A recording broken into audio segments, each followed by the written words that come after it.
안녕하십니까? 네, 송요소화 목자입니다. 네, 이렇게 찬양 마지막 이렇게 손 흔드셨잖아요. 손 흔드셨으니까 그냥 가도 되나? 이미 다 그, 찬양으로 다 말씀을 선포해 주셔서 너무 은혜로운 찬양이었습니다. 어, 저는 오늘 사랑 충만이라는 제목으로 요한복음 13장 1절부터 35절까지 말씀 함께 보도록 하겠습니다. 요절 말씀으로 요한복음 13장 34절 함께 읽고 시작하겠습니다. 시작. 새 계명을 너희에게 주노니 서로 사랑하라. 내가 너희를 사랑한 것 같이 너희도 사랑하라. 우리는 충만이라는 주제로 지난 2박 3일간 가을 제자 수양회를 가졌습니다. 수양회를 통해 이 자리에 있는 우리 모두가 예수님으로 충만한 삶을 살고자 하는 거룩한 소원으로 충만해졌음을 믿습니다.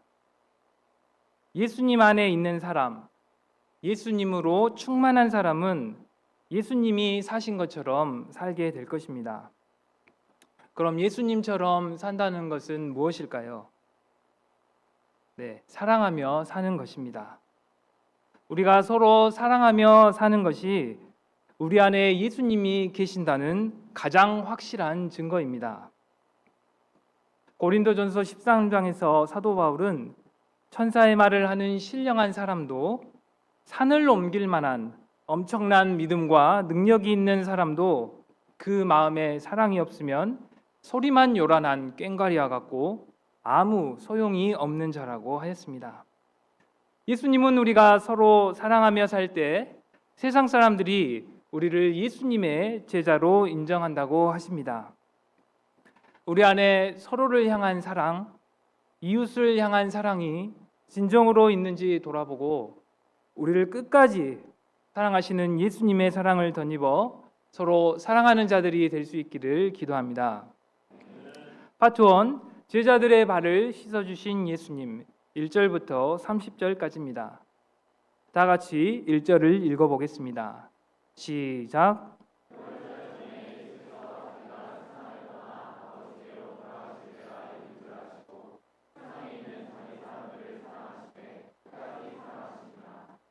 예수님은 세상을 떠나 하나님께로 돌아갈 때가 가까워졌음을 아셨습니다. 십자가에서 돌아가실 때가 이르렀다는 것입니다. 만약 우리가 죽음을 앞에 두고 있다면 어떻게 행동하게 될까요? 대부분의 사람들은 죽음을 앞에 두면 극심한 두려움과 공포에 떨게 될 것입니다. 남을 돌볼 겨를이 없습니다. 그런데 예수님은 이 와중에서도 제자들을 사랑하셨습니다. 제자들을 사랑하시되 끝까지 사랑하셨습니다. 끝까지란 두 가지 의미가 있습니다. 첫째, 시간적인 끝을 말합니다. 예수님은 십자가에서 마지막 숨을 거두시는 순간까지 제자들을 사랑하셨습니다. 또한 제자들이 이 세상에서 사는 마지막 그 순간까지도 제자들을 사랑하십니다. 둘째, 한계의 끝을 의미합니다. 어떤 형편이든지 어떤 사람이든지 최대한으로 사랑하십니다. 한마디로 예수님은 제자들을 완전하게 사랑하시고 영원히 사랑하셨습니다. 사실 제자들은 변화되기 전 사랑받을 만한 행동을 보이지 못했습니다. 누가복음 22장을 보면 좀 더 자세하게 나와 있는데 그들은 고난의 길, 십자가의 길을 가시는 예수님 앞에서 서로 누가 더 나중에 높은 자리를 차지하는 것이 합당한지 다투기만 하는 자기 영광만을 생각하는 사람들이었습니다. 베드로는 목숨의 위협이 닥치자 저주하며 예수님을 3번 부인했고 나머지 제자들은 예수님을 두고 도망쳤고 심지어 가룟 유다는 스승이신 예수님을 팔았습니다. 그러나 예수님은 이들의 마음을 꿰뚫어 보시면서도 신실하고 변함없는 사랑을 베풀어 주셨습니다. 예수님은 형편이 좋거나 나쁘거나 제자들의 마음과 상황이 어떠하든지 간에 변함없는 사랑을 보여주십니다. 예수님은 제자들을 끝까지 사랑하셨듯이 우리들도 끝까지 사랑하십니다. 믿음이 연약해져서 죄악의 자리에 있는 내게 찾아오셔서 사랑한다고 말씀하십니다. 끝이 보이지 않는 절망스러운 현실 속에서 고통받고 있을 때 찾아오셔서 사랑한다고 말씀하십니다. 신앙의 연수는 늘어가지만 성장과 성숙이 없는 쓸모없는 자 같아 보이는 내게 찾아오셔서 여전히 사랑한다고 말씀하십니다. 로마서 8장 35, 37절에서 사도 바울은 우리를 끝까지 사랑하시는 예수님의 사랑을 이렇게 고백합니다. 다 같이 읽어보겠습니다. 시작. 누가 우리를 그리스도의 사랑에서 끊으리요? 환난이나 권고나 박해나 기근이나 적신이나 위험이나 칼이랴. 기록된 바 우리가 종일 주를 위하여 죽임을 당하게 되며 도살당할 양같이 여김을 받았나이다 함과 같으니라. 그러나 이 모든 일에 우리를 사랑하시는 이로 말미암아 우리가 넉넉히 이기느니라. 우리가 날마다 어떠한 상황과 형편에 있든지 예수님은 끝까지 나를 사랑하신다 고백하는 자들이 될 수 있기를 기도합니다. 우리 옆에 사람에게 한번 해봅시다. 예수님은 당신을 끝까지 사랑하십니다. 끝까지 사랑하십니다. 아멘.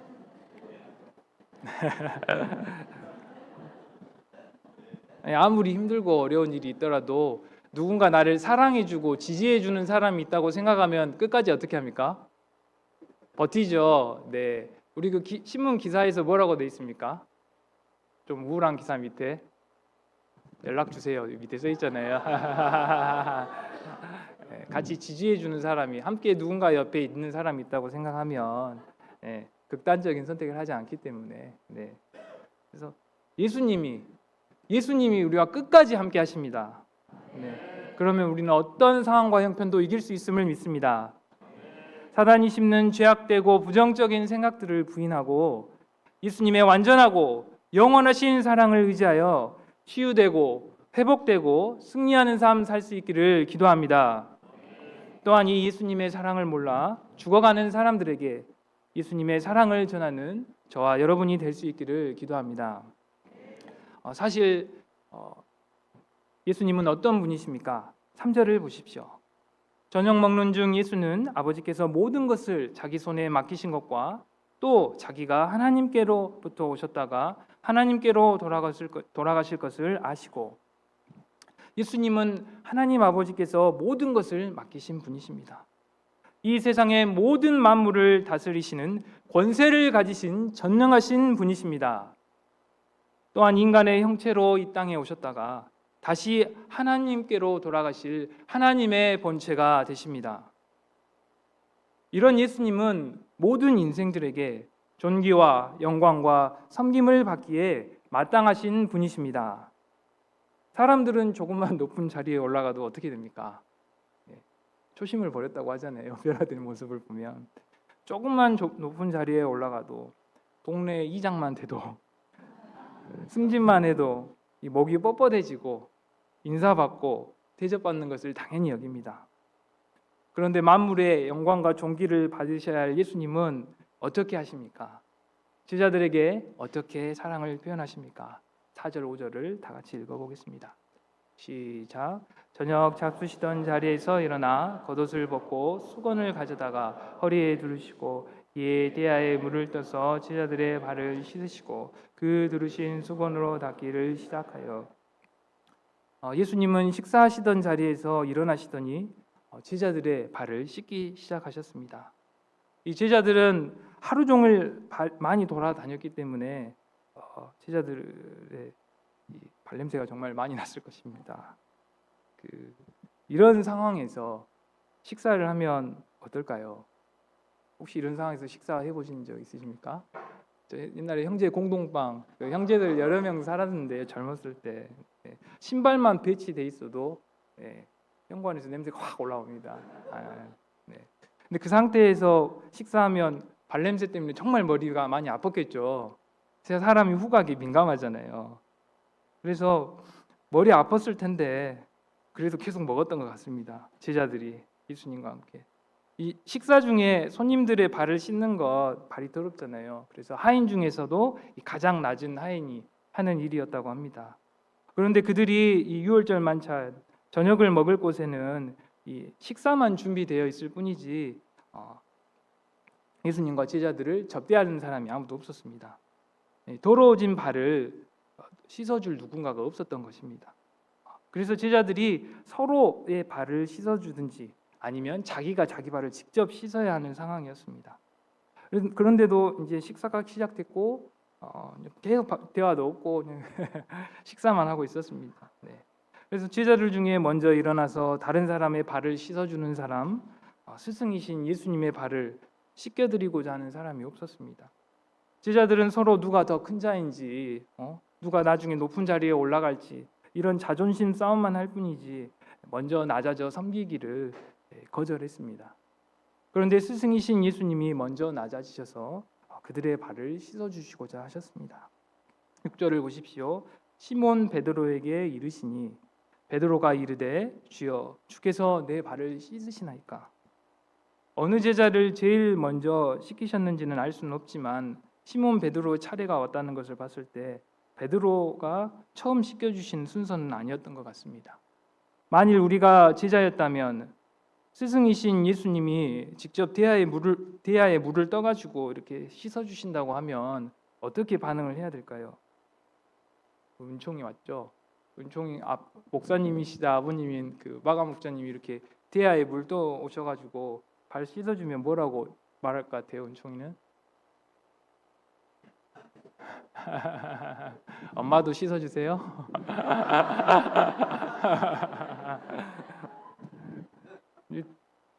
뭐 저였으면 주님 황송하잖아요. 스승님인데 주님 제가 예? 주님 제가 주님의 발을 씻어드려야 하는데 제 발을 주님이 먼저 씻어주시다니요. 제가 주님의 발을 먼저 씻어드리겠습니다. 죄송합니다. 이렇게 말했을 것 같아요. 이렇게 말하는 게 제자로서 당연한 반응 아닐까요? 네. 당연한 반응이 아니군요. 교육이 돼야 이게. 그런데 제자들은 베드로 차례가 올 때까지 자기의 더러운 발을 예수님께 내밀고 그냥 씻기만 받았던 것 같습니다. 예수님께 섬김만 받으려고만 하지 예수님을 섬기지 못하는 제자들의 모습이 바로 저의 모습임을 고백하고 깊이 회개가 됩니다. 이런 제자들과 저를 친히 낮아지셔서 오늘도 여전히 먼저 발을 씻겨주시고 섬겨주시는 예수님의 겸손한 사랑에 감사와 찬양을 드립니다. 예수님은 모든 제자들의 발을 씻기신 후에 무엇이라고 말씀하십니까? 다 같이 14절을 읽어보겠습니다. 시작. 내가 주와 또는 선생이 되어 너희 발을 씻겼으니 너희도 서로 발을 씻기는 것이 옳으니라. 주님이요, 선생 되신 예수님께서 제자고 종인 너희들의 발을 먼저 씻겨주었으니 너희가 서로 발을 씻어주는 것은 너무나 당연한 일이 아니냐라고 말씀을 하십니다. 그러면 현재 우리가 서로의 발을 씻어준다는 것은 구체적으로 어떻게 하는 것을 말할까요? 그것은 잘 아시다시피 서로의 연약함과 허물을 용납하고 감당해 주는 것을 말합니다. 예수님이 제자들의 발을 씻어주신 것은 장차 예수님께서 십자가에서 흘리신 피로 말미암아 제자들의 죄를 씻어주시는 것을 의미합니다. 예수님의 십자가의 보혈의 은혜 없이는 결코 구원을 얻을 수 없기에 8절에서 예수님은 자신의 발을 씻어주시는 것을 굳고 거절하는 베드로에게 내가 너를 씻어주지 아니하면 내가 너와 상관이 없다고 말씀하셨습니다. 우리가 예수님처럼 서로의 죄를 직접 씻어줄 수는 없지만 해결해 줄 수는 없지만 서로의 허물과 연약함을 용납하고 감당해 줄 수는 있습니다. 사람들은 일반적으로 자기 마음에 드는 사람을 사랑합니다. 마음이 통하거나 취미가 비슷한 사람을 사랑합니다. 나에게 잘 대해주고 고향이 같고 성향이 비슷한 사람을 사랑합니다. 그러나 그렇게 사랑하면 세상의 사랑과 다를 바가 없습니다. 이것은 동창의 사랑이요, 향후의 사랑, 종친의 사랑, 동호의 사랑입니다. 누구나 할 수 있잖아요. 네. 물론 이런 사랑도 당연히 필요합니다. 그러나 예수님은 우리 신자들의 사랑이 그런 범위를 뛰어넘기를 원하십니다. 상대방의 허물과 약점을 적극적으로 감당하고 씻어주는 사랑을 하라고 하십니다. 우리의 타락한 본성은 상대방의 허물과 약점을 보면 이 눈살을 찌푸리고 또 비판하고 뒷담화하기를 좋아합니다. 그러면 어떻게 될까요? 결코 사랑을 이룰 수 없습니다. 사랑은 무엇일까요? 노래도 있잖아요. 네? 눈물의 창? 옛날 노래여가지고. 네. 사랑은 저마다의 정의가 다 다르겠죠.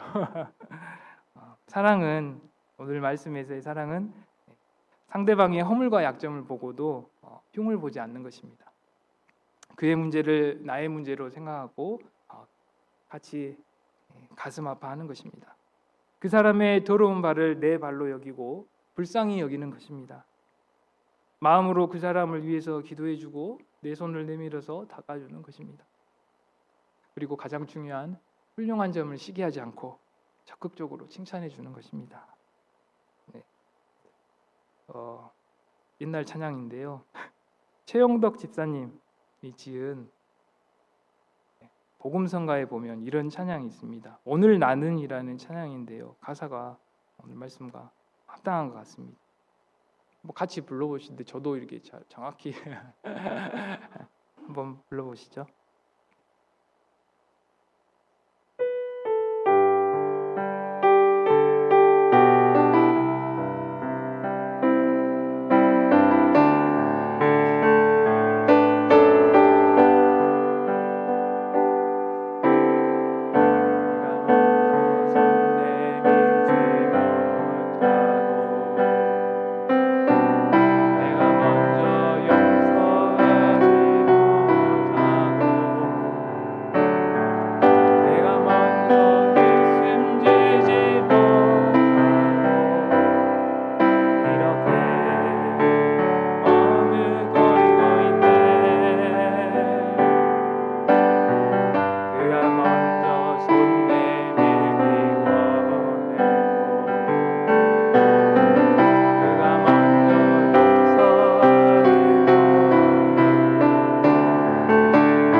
이 곡을 지은 최영덕 집사님이 어느 날 아주 사소한 일로 인해 어떤 동료와 심하게 다투고 자신을 돌아보니 자신이 너무나 옹졸하고 교만하고 이기적인 것을 깨닫게 되었다고 합니다.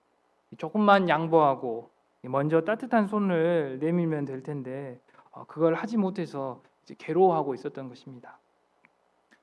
실제로 우리들도 가정에서 또 교회에서 직장에서 학교에서 이런 일들을 수많이 겪습니다. 물론 이제 훌륭하신 분들은 안 겪을 수도 있겠죠. 네. 이때 우리는 믿는 자로서 어떻게 해야 합니까? 내가 먼저 사랑의 손을 내밀어야 합니다. 내가 먼저 이해해 줘야 합니다.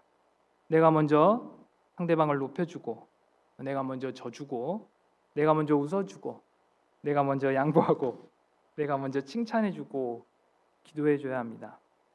상대방이 스스로 알아서 자신의 죄를 회개하고 발을 씻기를 바랄 것이 아니라 내가 먼저 그의 발을 닦아주어야 합니다. 15절에서 예수님은 말씀하십니다. 내가 너희에게 행한 것 같이 너희도 행하게 하려 하여 본을 보였노라.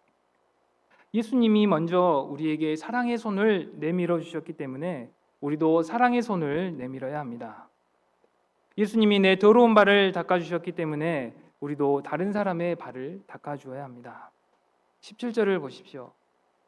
예수님은 너희가 이것을 알고 행하면 복이 있으리라 라고 하셨습니다. 사실 이런 것들을 실천하고자 하면 매우 힘듭니다. 하지만 예수님의 본을 따라 사랑을 실천하면 복이 있습니다.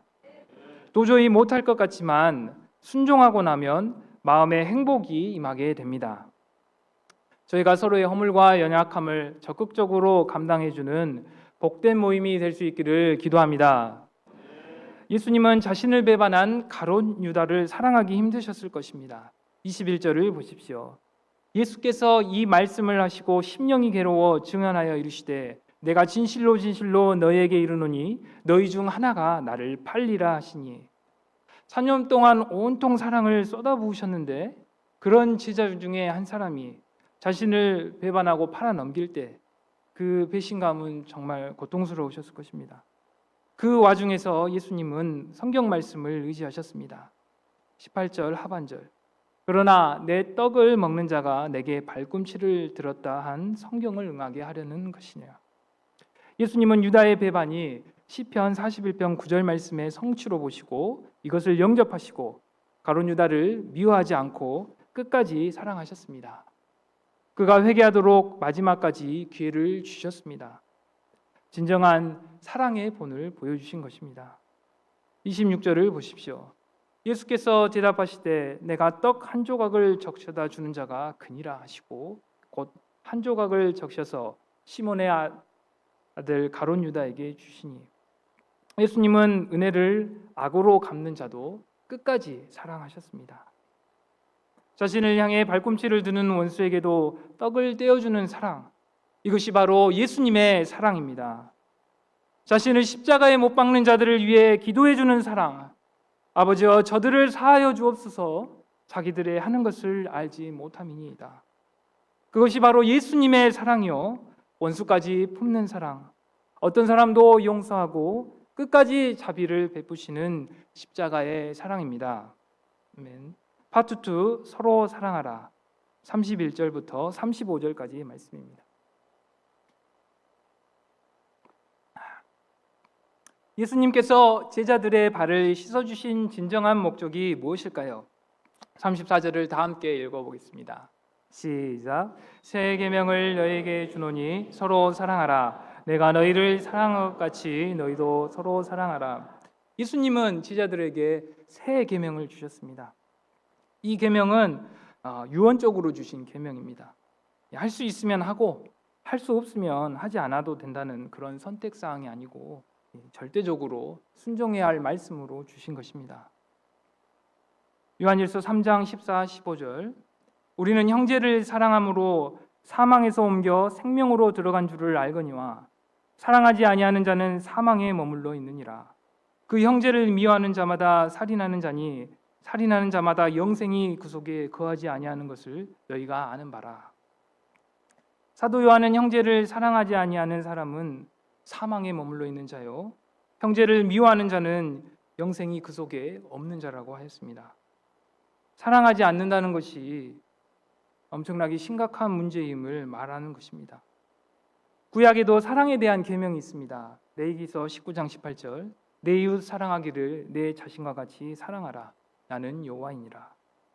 옛 계명은 새 계명과 사랑의 기준이 다릅니다.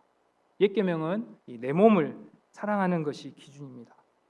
그러나 새 계명에서의 사랑의 기준은 예수님의 사랑입니다. 예수님은 제자들을 어떻게 사랑하셨습니까? 어떤 허물과 약점에도 끝까지 사랑하셨고 결국 자기 몸을 십자가에 내주심으로 최고의 사랑을 보여주셨습니다. 그러므로 다른 사람을 사랑하기 위해서는 이 나를 향한 예수님의 사랑을 먼저 깊이 알고 그 사랑을 덧입어야 합니다. 예수님의 사랑이 없으면 결코 단 한 사람도 사랑할 수 없습니다. 요한일서 4장 10절은 이렇게 말합니다. 사랑은 여기 있으니 우리가 하나님을 사랑한 것이 아니요 하나님이 우리를 사랑하사 우리 죄를 속하기 위하여 화목제물로 그 아들을 보내셨습니다. 예수님께서 우리를 위해 목숨을 버리셨기 때문에 우리가 참다운 사랑을 알게 되었습니다. 이 사랑을 아는 자는 또한 받은 자는 예수님의 사랑으로 서로 사랑해야 합니다. 새 계명의 핵심은 서로 사랑입니다. 한 사람의 짝사랑이 아니라 상호 간의 사랑입니다. 요한일서 4장 11절을 보십시오. 사랑하는 자들아 하나님이 같이 우리를 사랑하셨은즉 우리도 서로 사랑하는 것이 마땅하도다. 예수님은 이제 잠시 후면 세상을 떠나시고 제자들을 이제 떠나십니다. 그러나 제자들은 이 세상에서 계속 남아 있어야 합니다. 세상에 남아서 세상과 싸워야 하고 더 나아가 세상을 변화시키고 바꾸어야 합니다. 그들이 어떻게 세상을 바꿀 수 있습니까? 예수님이 십자가에서 돌아가신 후 제자들의 모습이 어땠습니까? 그들의 마음에는 자신들의 모든 꿈과 소망이 되신 예수님이 돌아가셨다는 절망감이 가득하였습니다. 예수님을 버리고 도망갔다는 죄책감과 실패의식이 있었습니다. 예수님을 따르게 됨으로 세상에서 받게 될 고난과 핍박, 심지어는 죽음까지 당할 수 있다는 두려움에 벌벌 떨게 되었습니다. 또한 제자들과 서로 먼저 섬기기보다는 섬김받기를 원하고 높아지고자 하는 경쟁의식과 교만함이 여전히 있었습니다. 이 어려움들을 제자들이 어떻게 극복할 수 있었을까요?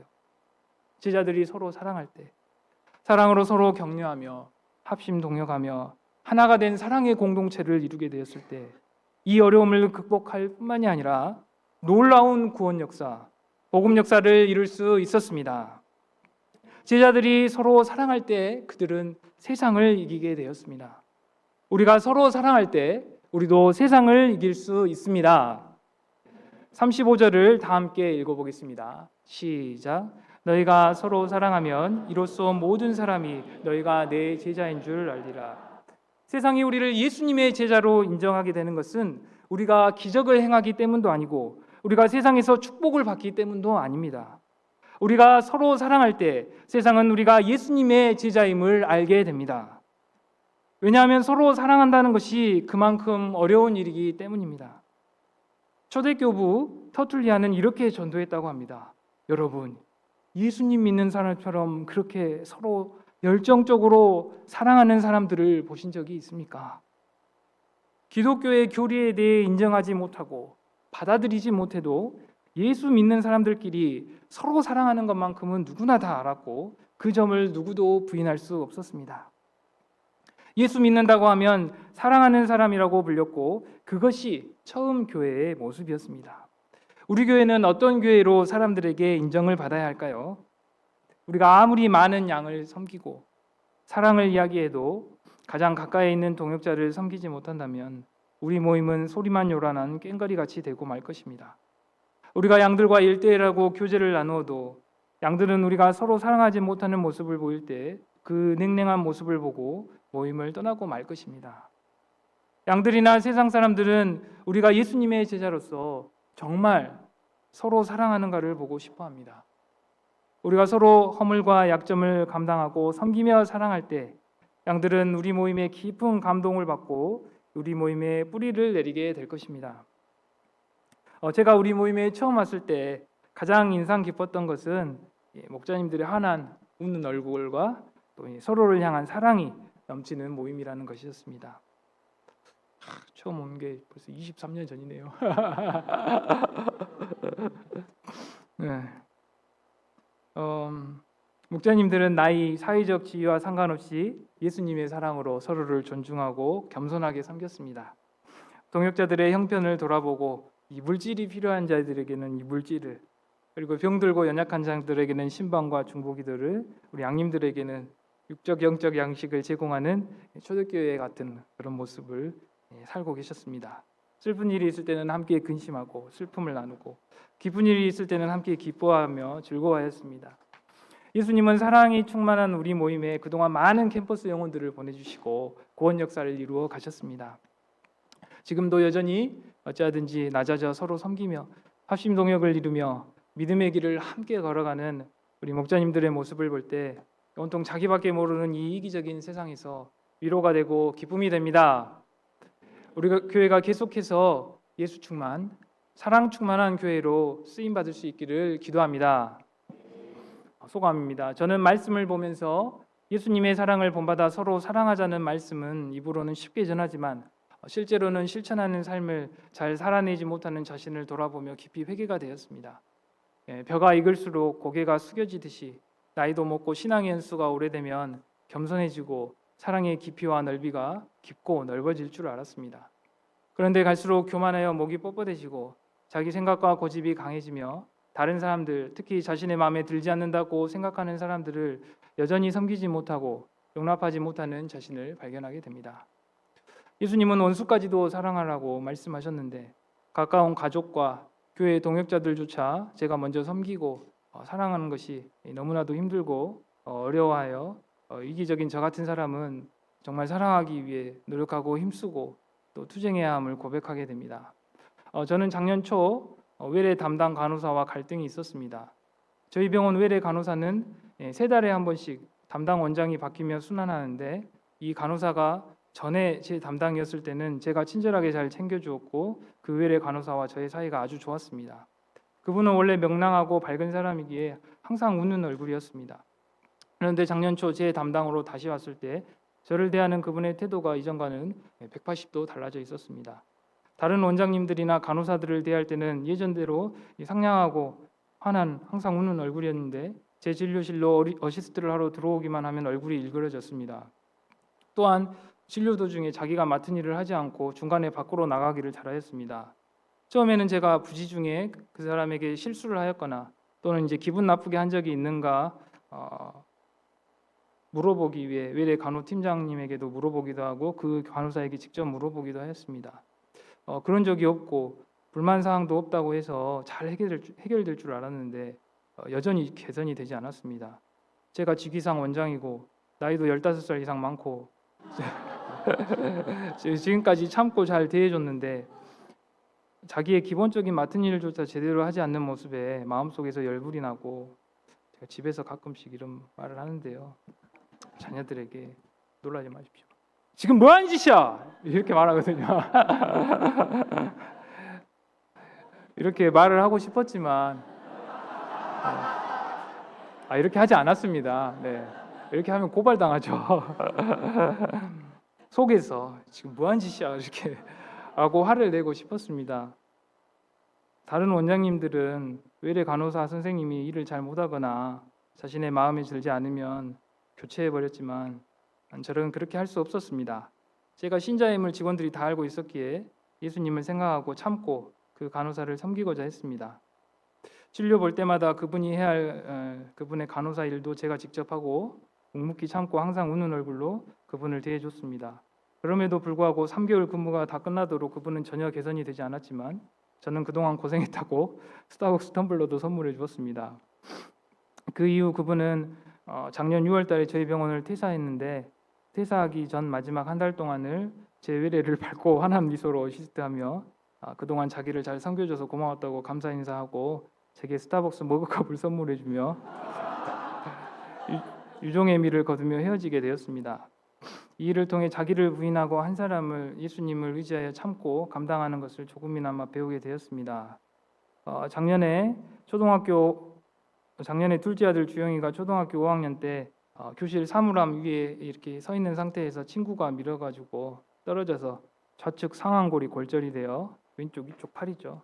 골절이 되어서 응급수술을 받게 되었습니다. 하나님의 은혜로 후유증 없이 잘 완치되어 지금은 이제 잘 지내고 있지만 그 당시 이런 상황을 일으킨 그 친구를 용서하고 용납하기가 힘들었습니다. 주영이는 팔에 기부스를 한 채로 눕지 못하고 앉아서 한 달 이상 잠을 자야 했습니다. 새벽이면 통증이 너무 심하면 신음하며 자지러지게 울곤 하였습니다. 그 고통을 옆에서 지켜볼 때 마음이 너무 아팠습니다. 다치게 한 그 친구가 평소에도 다른 아이들을 잘 괴롭히는 아이고 과거 주영이와도 몇 번의 문제가 있었지만 참고 넘어갔는데 이번은 도저히 그냥 넘어갈 수 없다고 생각했습니다. 그런데 주영이가 뜬금없이 예수님의 십자가의 용서의 사랑을 의지하여 그 친구를 용서해 주기로 했습니다. 학교 폭력위원회를 열어 그 친구가 전학 가거나 반을 옮기게 할 수 있었지만 그렇게 하지 않기로 했습니다. 보상 등을 요구하지 않고 치료비만 그 친구의 보험으로 받았습니다. 그 친구는 지금 주영이와 같은 학교에서 학교 생활을 잘 하고 있습니다. 며칠 전에는 주영이에게 전화하여 같이 축구를 하자고 하는 것을 볼 때 현재 둘이 원만히 잘 지내는 것 같습니다. 만일 그 친구를 용서하지 않고 끝났으면 서로에게 큰 상처와 아픔이 남았을 것입니다. 이런 주영이의 모습을 보면서 어떤 면은 많이 부족하지만 그런 면은 내 아들이지만 나보다 훨씬 낫구나. 나였으면 절대 용서하지 못했을 텐데라고 생각하곤 합니다. 예수님을 바라봄으로 참아내는 것, 예수님이 나를 용납해 주셨듯이 나도 다른 사람을 용납해야 된다는 것을 아들을 통해서 다시 한번 배우게 되었습니다. 사랑을 실천하는 데는 자기의 희생과 아픔이 꼭 필요한 것 같습니다. 내가 먼저 낮아지고 내가 먼저 섬겨야 합니다. 이것은 먼저 낮아지시고 먼저 섬겨주시고 희생해 주심으로 사랑의 본을 보여주신 예수님을 따르는 신자가 따라야 할 당연한 모습입니다. 예수님은 저에게 여전히 말씀하십니다. 너희가 만일 너희를 사랑하는 자만을 사랑하면 칭찬받을 것이 무엇이냐? 주인들도 사랑하는 자는 사랑하느니라. 제가 예수님께 사랑이 부족함을 깊이 고백하고 사랑 주시기를 간절히 기도해야 되겠습니다. 가족들과 동역자들, 양들과 직장 동료들을 예수님의 사랑을 의지하여 섬기고 사랑하는 자가 될 수 있기를 기도합니다. 결론입니다. 사람들은 사랑을 자연스러운 감정이라고 말합니다. 저절로 사랑하는 마음이 생겨야 그것이 바로 사랑이라고 생각을 합니다. 그러나 진정한 사랑은 자연스러운 감정이 아니라 투쟁이고 노력이고 자기 희생입니다. 예수님은 내가 너희를 사랑한 것 같이 너희도 서로 사랑하라고 말씀하셨습니다. 예수님이 나를 어떻게 사랑하셨는가? 예수님이 나를 어떻게 희생하며 감당해 주셨는가? 이것을 늘 기억하고 그 사랑의 수준으로 다른 사람을 사랑하라고 말씀하십니다.